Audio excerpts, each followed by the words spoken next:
Hey everyone, and a huge welcome to all you ninth graders tuning in. We've got a fantastic explainer lined up today. We're going to dive right into your English textbook, Kaveri, and unlock a really beautiful story called The Pot Maker, along with its companion poem, Gifts of Grace. We'll be unpacking a super relatable conflict, something you might actually be dealing with right now. You know, that constant tug of war between chasing a wild passion and just doing what's practical. My goal today is to make sure you understand this perfectly for your exams, so grab your notes and let's jump in. Okay, here's our roadmap for today. First, exploring different vocations. Second, Scintilla's secret dream. Then, the hard reality of pottery, tradition, and the village council, proving her skill. And finally, the voice of identity. But before we meet our main character, Scintilla, I want you to ask yourself something. Have you ever really wanted to learn a new skill? Maybe playing the guitar, coding a video game, or landing a new skateboard trick. But someone older just told you, hey, that's too hard, or it's a waste of time? Hold on to that exact feeling, because that classic teenage struggle, that's literally the heartbeat of the story we're looking at today. Section 1. Exploring different vocations. The foundations of skill-based work. Right off the bat, the chapter throws us into this vibrant world of work. We see this awesome variety of hands-on jobs. Think basket weavers, a potter shaping clay on a wheel, a cloth weaver at a loom, maybe a carpenter measuring wood. Now, what's the common thread here? Well, none of these people are sitting behind a desk, right? They're working entirely with their hands, taking raw materials and turning them into something that's both deeply useful and totally beautiful. And that common thread actually brings us to a word you absolutely need to nail down for your exams: vocation. It's defined as a type of skill-based work or profession. See, a vocation isn't just some random summer job to make a quick buck. It's a specific craft. It's a true calling. Keep this definition tucked away in your mind because it's the anchor for this entire chapter and the poem we'll check out a bit later. Section 2. Scintilla's secret dream. Passion versus practicality. So let's meet our protagonist, Scintilla. She has this deep-rooted, almost secret fascination with becoming a pot maker, just like her mom and her grandmother before her. But there's a big problem at home. Let's compare her two options. On one side, we have pottery, which is Scintilla's absolute dream. She loves it so much she literally sneaks off to watch other expert potters when her parents are out working in the fields. But on the flip side, we have weaving. This is what her mother, Aranla, desperately wants her to do. Why? Because to Aranla, weaving is practical. It brings in steady money and actually gives the family the cloth they need to survive. Section 3, the hard reality of pottery. Why Aranla objected. Now, we really need to look at why Aranla was so fiercely against her own daughter learning the family trade. It wasn't because she was mean or didn't love Scintilla, she just wanted to protect her. The story tells us that Scintilla overheard a conversation one night. Her mom was complaining about Scintilla's total lack of interest in weaving, flat out saying that pot making brought her absolutely zero joy and only a pittance for all her hard work. A pittance basically means a super tiny, totally inadequate amount of money. For Aranla, the payoff just did not match the insane amount of efforts. And honestly, when you look at the actual process, you can totally see why Aranla felt that way. Let's break down these grueling steps from the text. Step 1, a massive 16-kilometer trek just to get to the riverbank where the right clay is found. Imagine walking that far. Step 2, lugging that insanely heavy wet clay all the way uphill back to the village.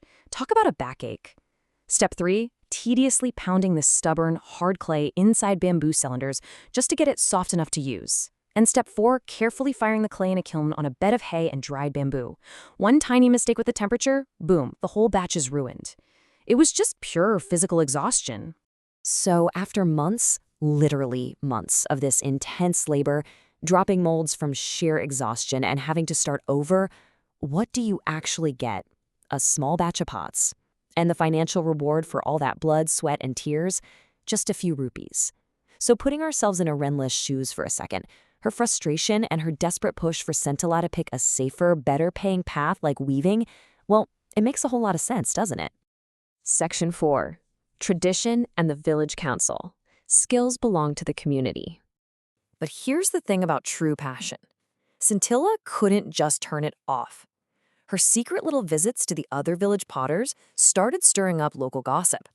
Neighbors started whispering, wondering why her own mother was refusing to teach her. They started panicking, thinking, hey, if this keeps up, we won't have any expert potters left. This gets so loud that the village elders actually have to step in. Scintilla's father, Misoba, gets called before the village council and they drop this incredibly powerful message on him.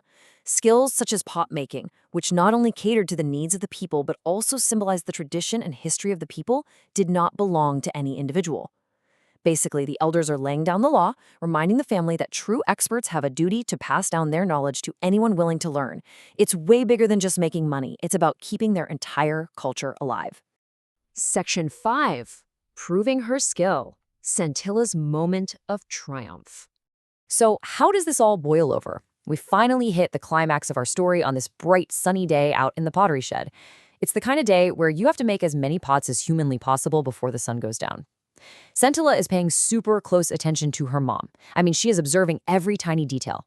She watches the exact grip of her mother's left hand, and especially how she handles the spatula. That's the main tool potters use to shape the clay. Scintilla mentally records exactly how her mom slows down the rhythm when she's fashioning the mouth of the pot, and exactly how she adds the rim. She isn't just passively watching, she is absorbing the vocation through pure observation. And then, her window of opportunity opens.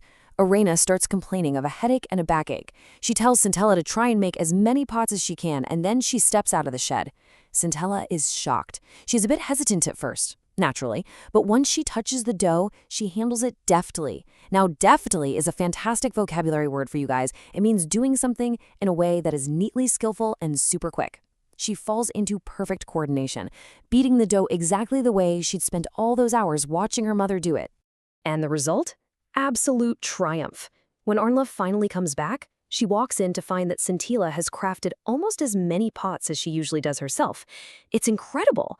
These beautiful pots are the ultimate, undeniable physical proof of Scintilla's hidden talent. She proved to her mom and to herself that her passion wasn't just some passing childhood phase. It was a genuine calling. Her stubborn dedication absolutely paid off. Section 6. The Voice of Identity. Connecting the story to the poem. Now let's zoom out and see how this amazing story connects to the broader theme of your Kaveri textbook chapter. We are going to seamlessly link Scintilla's personal win to the main ideas in the companion poem, Gifts of Grace. This poem takes the idea of vocation and expands it, celebrating all kinds of different workers. For example, it talks about a boatman gathering his nets, sailing out, and singing while he works. He comes home to tell tales of the sea. His work isn't just a job, it's the core of his life story. The poet uses this really rich, vivid imagery to describe these people. Take this line, the delicious singing of the cook. Let's pause and look at that metaphor. I mean, you can't literally taste someone singing, right? But the poem is equating the joyful, pleasing sound of the cook humming at work to the feeling of eating an incredibly delicious meal. It perfectly shows how a person's skill and passion are just completely tangled up with the joy they bring into the world. And that brings us to the most critical line of the entire poem. Honestly, it's the central message you should take away from this whole explainer. The voice of their vocation is the voice of their identity. It's all about every worker celebrating what makes them unique. Think about it. Just like Scintilla figured out exactly who she was by stubbornly fighting to make pots, every single person's specific skill, whether they're a boatman, a cook, or a weaver, that skill fundamentally shapes who they are as a human being. Scintilla fought hard for her voice, and through her sheer dedication, she proved her true identity to both her family and her village. So, as we wrap up, I want to bounce this back to you. As you sit there thinking about your own classes, your hobbies, and whatever the future holds, if the voice of your vocation is your identity, what will your voice be? Take some time to really think about what makes you come alive. Thank you so much for hanging out and learning with me today. Keep chasing those passions, and I'll catch you in the next explainer.